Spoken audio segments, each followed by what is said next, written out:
আসসালামু আলাইকুম প্রিয় টিকটকবাসী। তো আজকে ভিডিওতে আসার জন্য যে আমার মনে হয় যে আমি একটা গৃহবন্দী, জেলখানায় আছি।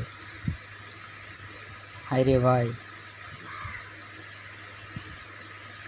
জেলখানায় থাকলে এতটা কষ্ট হয় না, যে রোডে ঘাটে চলাফেরা যতটা কষ্ট হয়ে গেছে, এর জন্য টিকটকে আসা। এটা কি সমাধান হবে না রে ভাই?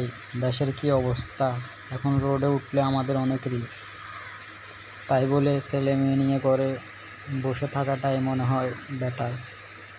আজকে যদি আমার ছেলে সন্তান না থাকতো তাহলে হয়তো নিজের একাকিত্ব জীবন যেটাই খুশি তেতাই যেতাম। এখন তো আর যাওয়া সম্ভব না, যেহেতু ছেলে মেয়ে আছে, সংসার আছে।